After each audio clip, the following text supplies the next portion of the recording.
अस्सलाम वालेकुम। शनासा TV news के साथ मैं हूं कैसर दिलावर जदून। शामिल करते हैं न्यूज अपडेट। सनबदाल जश्न आज़ादी के मौका पर मल्ला अंदरून में तकरीब का इनेकाद। मेहमान खुसूसी मुफ्ती ताजुद्दीन रब्बानी, मौलाना सफदर जरवार, कारी यूसुफ, मौलाना इकरामुल्लाह की शिरकत। अलीसार वेलफेयर सोसाइटी सनबदाल के ज़ेर इत्माम एदी फाउंडेशन की तरफ से 100 ग्रानों में राशन तकसीम। खबरें तफसीलात के साथ। जश्न आज़ादी के मौका पर मोहल्ला अंदरून में तकरीब का इनेकाद किया गया। मेहमान खुसूसी मुफ्ती ताजुद्दीन रब्बानी, मौलाना सफदर जरवार, कारी यूसुफ, मौलाना इकरामुल्लाह और अहले इलाका की कसीर तादाद ने शिरकत की। तकरीब में उलमा इकराम ने तहरीक आज़ादी पाकिस्तान पर रोशनी डालते हुए अपने पैगामात में कहा कि पाकिस्तान की आज़ादी के दौरान दी जाने वाली कुर्बानियों को फरामोश नहीं किया जा सकता।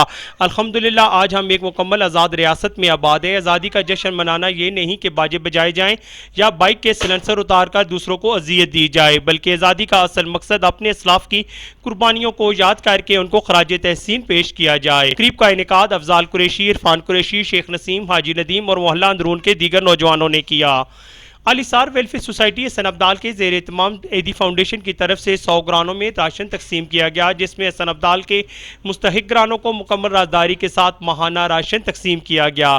इस मौके पर हमारी मीडिया टीम से बात करते हुए अलीसार वेलफेयर सोसाइटी सनबदाल के चेयरमैन हाफिज मोहम्मद यूसुफ तौहीदी ने कहा कि एदी फाउंडेशन के साथ सनबदाल के मुख्तलिफ अमूर पर तबादला ख्याल हुआ, जिसमें किसी भी किस्म की साथी मौत की सूरत में एदी फाउंडेशन को इतला देने पर ताबूत की फरहमी को यकीनी बनाया जाएगा।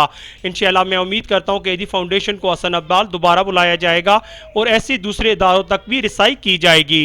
कैमरामैन टीम के साथ कैसर दिलावर जदून, शनासा टीवी, सनबदाल। के लिए हमारा YouTube चैनल सब्सक्राइब करें। सब्सक्राइब के लिए वीडियो के नीचे लिखे सब्सक्राइब पर क्लिक करें और बेल आइकन दबा दें।